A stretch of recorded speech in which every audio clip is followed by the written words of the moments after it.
Well, do you have any new designs that are coming out that you might be able to debut at the event? Yeah, we have 3 new ones coming out. We got a Roger Christian coming out in May. I got something with Nick Gillard coming, and we got Saber coming. We got a Saber coming. You said it was August 8th? Ooh, 8th to the 10th is Fan Expo Boston as well. How am I gonna make that work? Let me know what you want to do. I'm gonna give that some thought, talk with my team, and I mean, heck, I'd love to see you. Nice guy. The only problem is that we have dates in Boston as well. We have 3 conventions. This would be the 4th. I don't know how we'd be able to make the same day, one in Texas, one in Boston, unless I choose one and then half of the team goes to one, the other half goes to the other. Yeah. Or you could clone yourself. I could. I am bald. There's a lot of bald guys out there. The plan for today is we bought a truck, the Big Daddy, the Mac Daddy. This is for the team. This is for the boys. It's not for, I'm not going to drive it. It's going to be at home for probably a couple weeks, and I'm going to have it shipped down to the States, to Florida. And that's where we're building everything. We're building the warehouse and all that stuff that's coming hopefully this year. But we really want to put an emphasis on conventions. So like I said, you know, there's like now 4 in August, and people are calling us because they want us out. So because it was so close from MegaCon, by the time the boys got home, we didn't have much time to ship out the product. All of our stuff is being transported right now to here, and if it's gonna make it in time, cool. And if it doesn't, we're just gonna do a meet and greet at the convention, but it'll be good. It'll all work, everything works out. In 4 days, we have Vancouver. The boys land in 2 days. I just booked a sick Airbnb for them, nice penthouse. Can I sleep there? Yeah, you can sleep there. Can I bring girls there? No. Wait, before we go, I got you a gift. What are you trying to say, a smell? Hey, I'm not getting sponsored for this. Vader, bro. Hey, if they want me to sponsor their shit, they gotta pay me, man. Good girl. Gonna be home soon. Half in, half out. No roles have changed. All right, so we're at the dealership now. You guys might have seen in Orlando, we were looking at a lot of trucks to buy for the team. It's not for myself, it's for the boys. They're excited, and we couldn't really land on something, but funny enough, trucks in Canada are actually much cheaper and better. So we found an absolute steal of a truck, and we're here to pick it up today in full. So let's go. This is Calvin. We've got 5 vehicles from him now? Yeah, 5 now. 2 trucks, well, 3 trucks. My mom's Jeep, bought my mom's Jeep from him. And yeah. The big and the big rig here, so yeah, no, he's been great. Congratulations, Josh and Cody. You have a beautiful 2022 Dodge Ram 3500 Bighorn Cummins turbo diesel. I bought it on Valentine's Day too for him, so it shows you how much I love you. Sweet. So here's the new truck.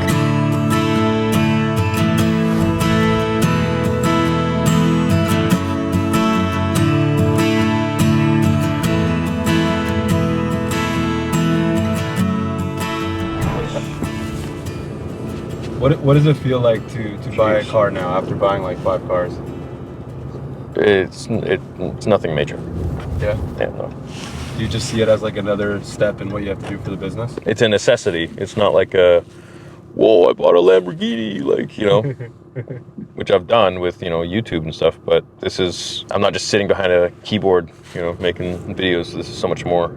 Like, you need inventory, you need things. Like, if we're gonna be hitting conventions, like, I don't wanna buy some piece of shit truck. I want my boys to be safe, I want them to be taken care of. They're gonna be driving all around North America. So I wanna make sure everything's, you know, safe and good for them. You have to spend the money in order to hopefully make it back. And there's been so many times where I've lost a lot. Like, but, man, I'm taking a chance. Everything's a chance. Nothing's for sure. Just going day by day. The way I run Theory Sabers is that I don't take any money from it. I use the money from my YouTube stuff for my own personal life or for whatever I need. With the company, I run it, I wouldn't say at a loss, but I don't take money from it. I put it back into the movie, and then I put it back into the team. So now we're gonna go to the Canadian storage facility. We have one in the States as well, and I'm slowly adding stuff to it. I just got it a few days ago.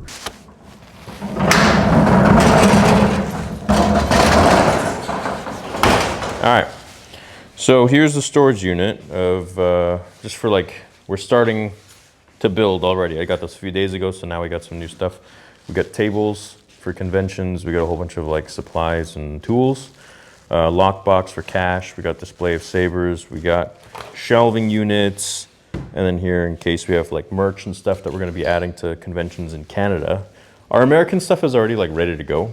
We have a ton that you guys saw, like the huge booth and everything. But we need a whole new like double it up for Canada. So see you later, buddy. So truck's done, storage unit showed. The sign shop is closed because it's a holiday today in Canada. But now I want to show you guys a favorite spot of mine, which is up the mountain. It takes about 20 or so minutes to get there, but it's pretty much in my backyard, so to speak. And it's a place I love to go, I love to spend time at, and I want to share it with you guys because I don't really ever post it. It's something that's pretty personal to me. Yeah, so that's the building where I started Star Wars Theory. I remember I had like a 1-bedroom apartment. It was an old-ass building, silverfish running around, and I had a little corner that I would just make videos at for like day and night for years and years and years. And it's the one on the left there, this one. Yeah, it was beautiful, man. It was a really interesting experience to like look back on that and just be so in the unknown. You know, I thought my channel was going to be taken away like at any day. I didn't know what to expect. I didn't really understand YouTube, and I didn't understand anything. So I was just making videos and having fun and talking with the community and kind of just figuring it out as I go, kind of like life. So it's kind of cool, and hopefully in another like 9 or 10 years, then I can look back at where I'm at now and be like, oh. How long were you thinking about doing Star Wars 3 before you actually did it? Never. Really? No, never. I would watch Stupendous Waves sometimes, and like I'd fall asleep to his videos, and I was like, oh, you know what? I got a theory on something too. Like, why not? And I just made it on my phone. I remember I was at home. I had a cold, and I was, you have a cold, nothing's exciting, and you're just bored. And I just made a video. And I was like, I think Snoke's Palpatine. And then a month later, there were like a few hundred views or something. And then a couple days after that, it was at like a few thousand. And then a couple days after that, it was at like 14,000. And then it jumped to 25. And then it was at like 70-something thousand. And I'm like, what the hell is going on here? And there were like so many crazy comments. And then I made another video, and I think it got like a couple hundred views. And I was like, oh, okay. But I was so in love with it that I was like, this is so cool. Like, I get to talk about Star Wars just like I did when I was a kid, but like there's a creative aspect to it because you get to make videos. Like you get to like, you literally have an idea, you voice it, and then you have to edit it and put the photos attached to what you're saying and try to match them to what you're thinking while you're saying it. It's a really creative process, and I got so much like dopamine from that, and it was so enjoyable. And then seeing the comments, and then you see subscriber counts go up, and then fast forward a few months, I remember I would go on socialblade.com and I would see like my live subscriber count, and it was insane, bro. It was like every few minutes, it was probably like a good 500 new subscribers, and it was like in a day, sometimes it'd be like 10,000 new subs every day.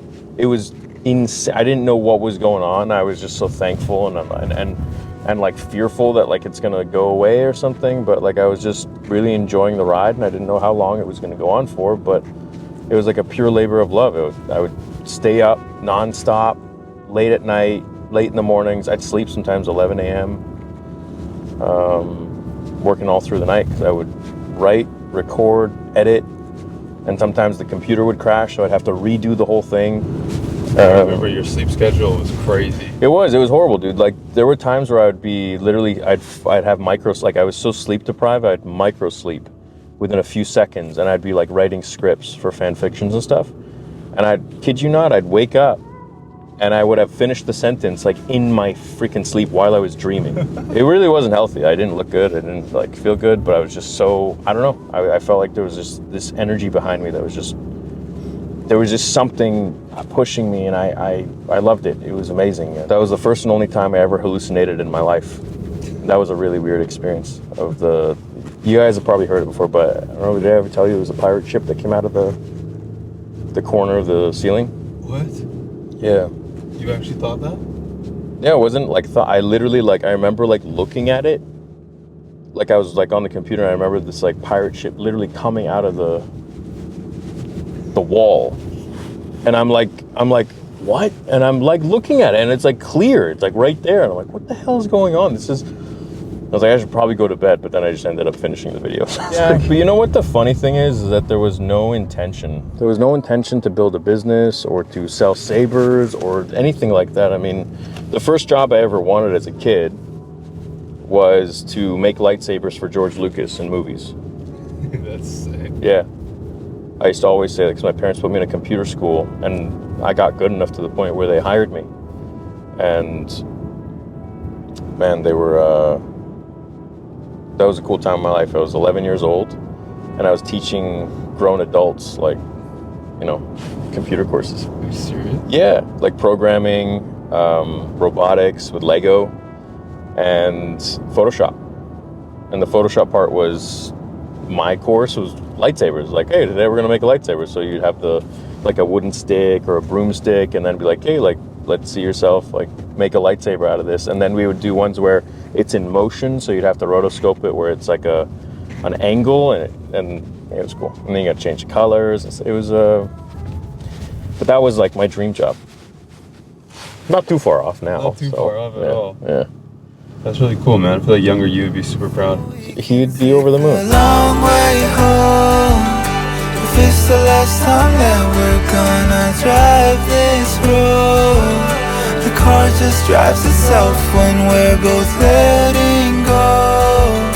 I'd rather grip your hand and steer this old RAV4, 'cause we both know that There's I this can't spot and then the give other you spot. hope. The other spot I wanted to take you guys to, it was too foggy, and it was like way too crowded. But this is a very nice spot that I like to go to. So in high school, the kids used to call this heaven. This was like the spot, you know, like make out point or whatever. So you just either like go here with your date, or you just go with your buddies and make out. No, I'm just kidding. Or you go with your buddies and just chill and talk about how you don't have a date. You know, it's like this was the jam in the early 2000s. This was the It's place. cool that you're doing a convention here Yeah, first one. and you get to like experience connecting with people in your hometown. Yeah, we'll see what that's like. I don't even know if I have that many fans out here. We'll see. We'll find out. Yeah, we'll find out. We should go get sushi. Let's go get sushi. I'm so hungry, dude. I'm so hungry. Let's do it.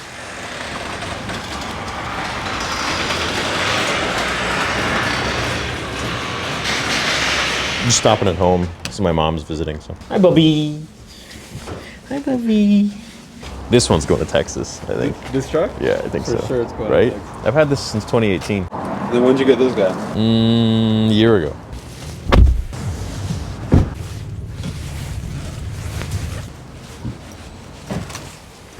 I like this one more than the truck. Do you? This is your dream car? My dream car, I sold it. I sold it to start the company. After like 7 years of YouTube or something like that, my guy at Lambo called me up and he's like, hey, look, we have allocation for an Aventador Ultimate, which is a 1 of 350 in the world. And I was like, yeah, I want it for sure. And you know, YouTube was going really good. I saved up a bunch of money, and like the Vader fan film was being made. Everything was smooth. I built the car from the ground up, down to like the color of the stitching, the color of the seat. It was a beautiful car. You remember that car? Yeah, I remember that car. I love that I had the car. pleasure of driving around in it one time. It was beautiful. I love that car so much. I loved cars. My whole life, they're just like spaceships. They're just so cool. I connected with them so much. Anyways, I wanted to make the movie. I wanted to start the company. And I didn't want to start the company by just like throwing my name on there and just like reselling shit that was already out there. I hated that idea, and I just never wanted to do that. Which would have been cheap. Like I wouldn't have had to really do much. But I knew I needed a team. I needed quality control.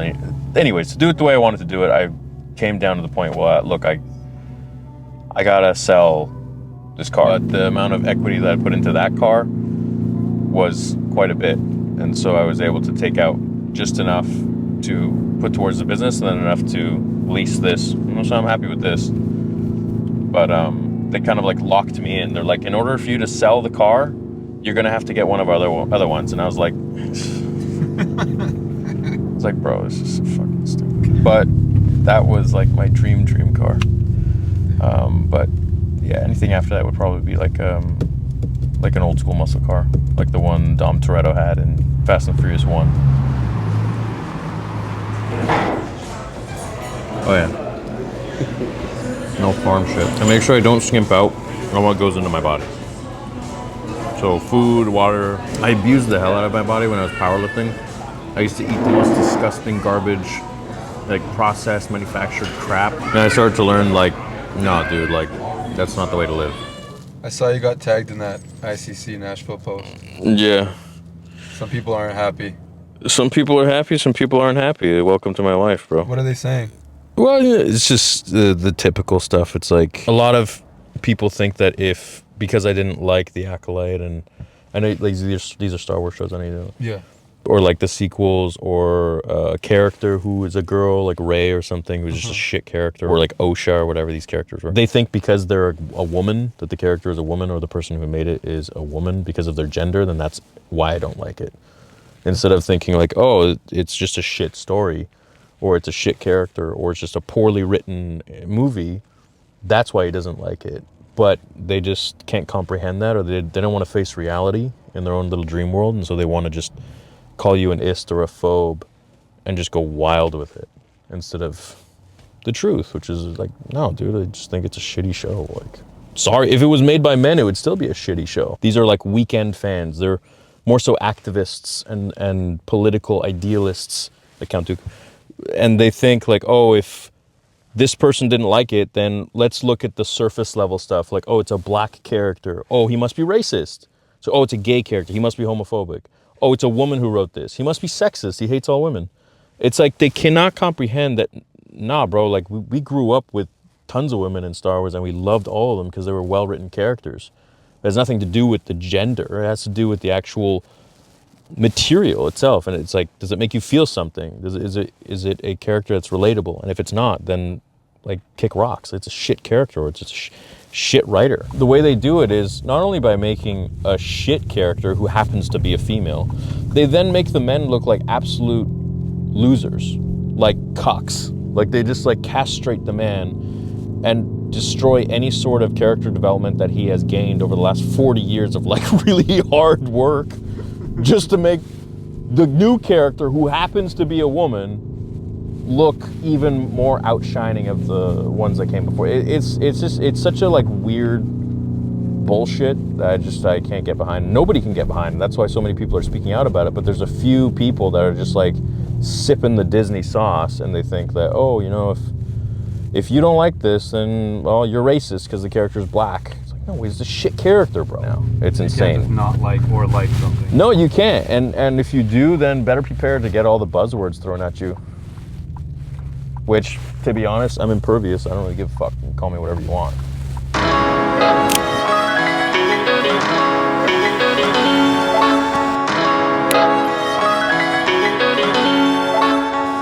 I think that'll do. We fucked the cigar, bro, honestly. We definitely fucked it, didn't we? It destroyed it. Yeah. Destroys it. Completely ruined It's it. supposed to be long, so it has like a nice, smooth flow. Yeah. This way it doesn't. So we shouldn't have cut in half? No. Nia booked an Airbnb for us for the convention this weekend.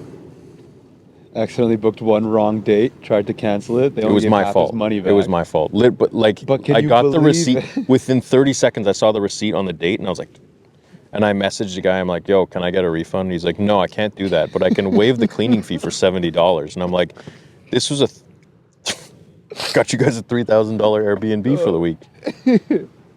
Yeah, thanks for the cleaning fee, bud. Yeah, you're welcome. So then I've canceled and booked something else. But So what do you think about these days? With all this stuff going on? Like, what actually is at top of mind? Like, what are you excited about? What stresses you out? my team Your team? excites me. Growing the brand excites me. It's been a long time coming. Yeah. Since I've like seen you start it, I've seen you go through each milestone. Million subscribers, 2 million, 3 million. Yeah. Your fan film. I'd say the fan film and the companies, that's Big moments. Yeah, that's what makes me happy. Making like reactionary videos and stuff, yeah, okay. Making like lore content, okay. But like the actual visceral, like meeting people, making a product that people can have in their home and like be proud of, like it's a big deal for me. That's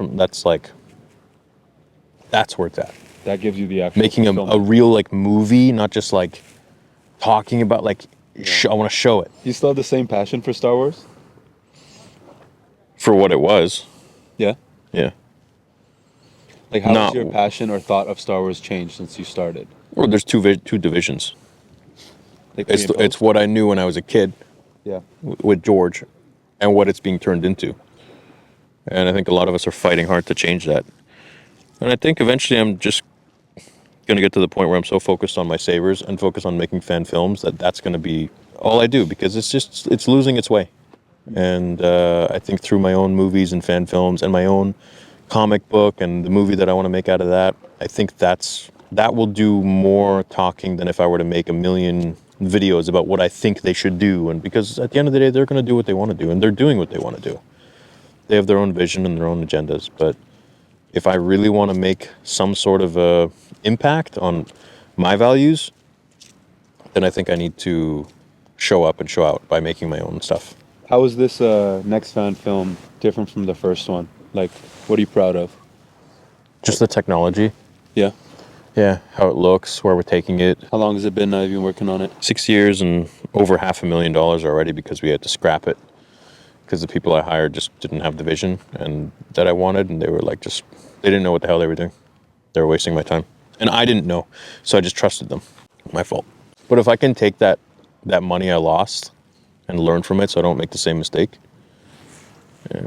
Makes the Airbnb money that we lost look small. That's why, yeah. That's why you're like, whatever, man. Since you've grown to a certain level, it obviously comes with it where people are going to hate on you. They're going to have things to say about you that don't make any sense. Yeah. And it's got to be tough, because obviously you're connecting greatly with a lot of people, but for those people that are always trying to like bring you down, like, how are you doing with that? That's on them, bro. Like, I'm not here to change their narrative of me, you know? Maybe it comes from a place of, like, that's how they actually feel about me. Maybe they see someone that's living their dream, and which is purely just someone who's applying themselves. Like, I don't know if I'm going to succeed. So far, I'm okay. Maybe they see that and they're like, oh, you know, and they feel an internal way about it. Like, oh, they're not doing their dream, or so, and they're like, they see someone else. I don't know. I've been in that position where I've been like, fuck this guy. And then I thought about it. I'm like, well, he's kind of doing what I want to do. Mm-hmm. He's just not afraid of failure. He's not afraid of people saying shit. All I'm doing is just doing me. And I don't have it all figured out, but I'm trying to learn it along the way, and I'm just doing my best. I think it's actually so valuable today to actually stand on who you are. Yeah. Even if you lose some people along the way. Well, okay. And maybe they'll come back. Yeah. Maybe they won't. I don't know. I'm not here for them. I'm here for my vision, and I'm not letting anything get in that way. And people can talk, man. For every person you lose, you just get to like care deeper about the ones that stay for you. You know, I'm after everything I went through as a kid, like, I'm very thankful to just be here, and I'm done being negative, and everything will work out. And if it doesn't, well, I'll make the best of it. So, see what happens. Bro, you were facing some shit right from when you were born. Yeah. So you have a lot to be grateful for. So do a lot of people. They just don't have a fucking channel to talk about it, and like, you know, but there's so many people that go through like real shit. Well, I guess I went through real shit. I don't think there's much more real shit than cancer, brother. Yeah. Well, no, there is, but you know what I mean. Yeah. I don't know. I've really like tried to outgrow the victim mentality. I hate that. I noticed that. Yeah. It's a very respectable thing, bro. Yeah. At the end of the day, victim mentality doesn't get you anywhere. No. You've created a lot of hope for your whole team. And even for me, watching what you've done, it's very inspiring, because it's like, no dream is impossible. Yeah.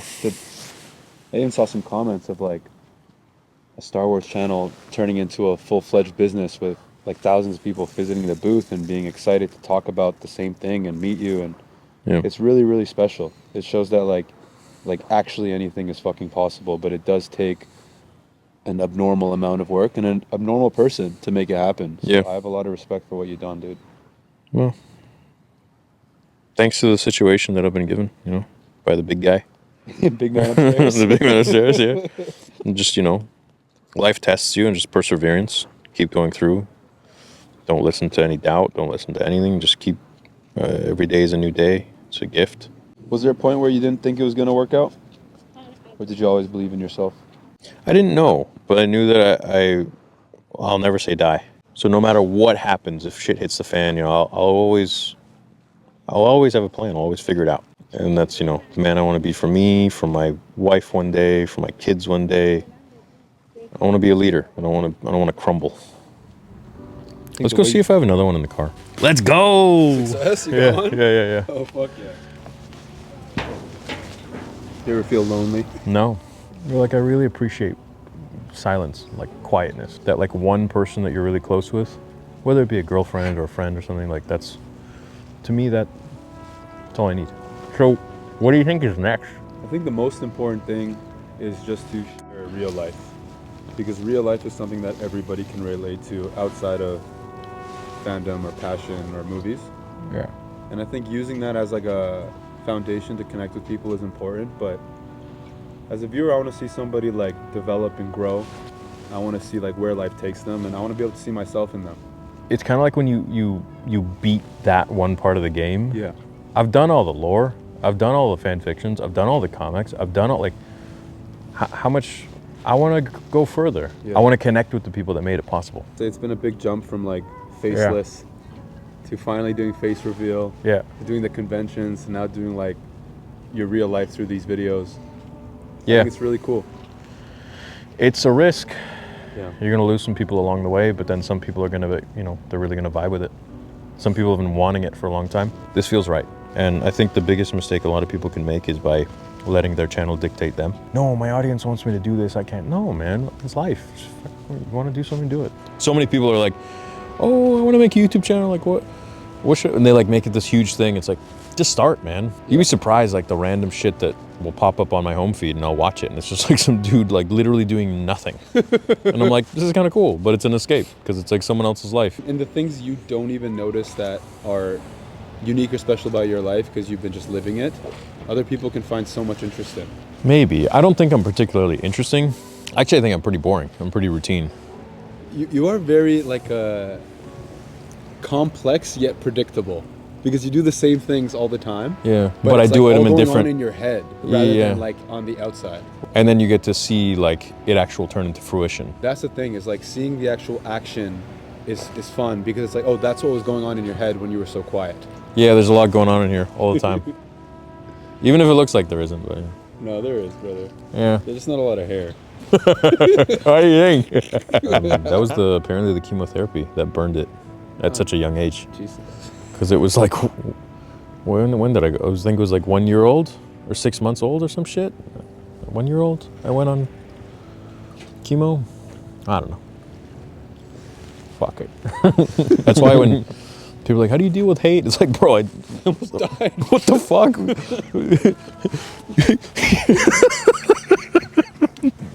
You think I give a fuck what you think? Like, you say something and bullshit about me, I'll just be like, okay, whatever. Whatever, I'm still here, bro. Yeah, like that's the tough one. Yeah, but they don't see any of that. They just see you No, like, and- like a show. And they don't need to. This whole world is about perception. Everything.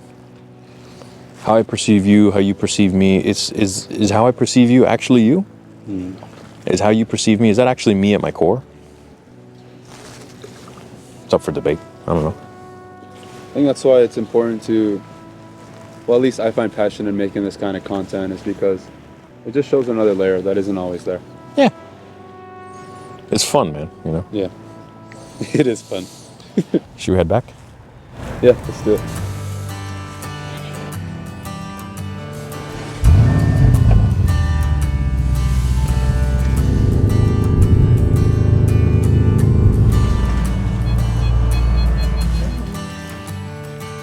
Coming to me first, okay. You're new. Whoa. Hi, little baby girl. Tomorrow I'm gonna go check in on the signs and stuff. I had a massive 5-foot sign made. Neon sign like the one behind me that's streaming. And then we have flags and like tablecloth and backdrop and stuff like that. But the problem is I don't have anything to prop up the sign. So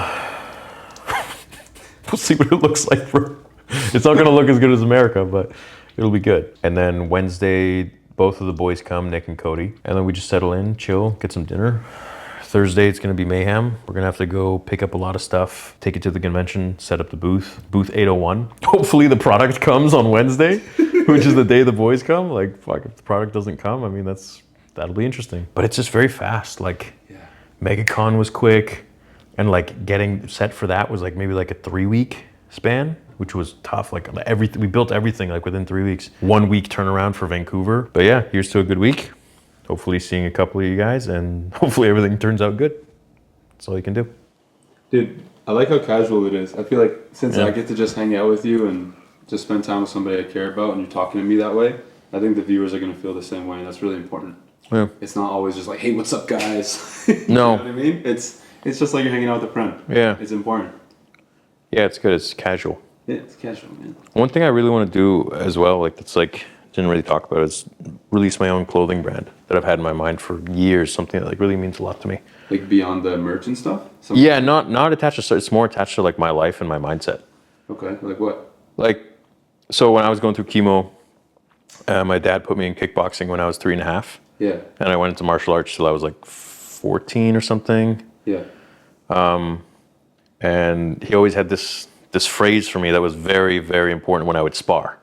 Okay. And just through all like the shit that I was going, adversity and all that I was going through, it was a very powerful phrase, and like I think that would be pretty cool on like a branded piece of clothing, and that's also an idea I have that I want to do. We'll see where that goes, but all in due time. Can't spread yourself too thin. Bro, you got a lot of fish to fry. You gotta be careful. I know, but we'll see. Make it happen. Yeah. Fuck yeah.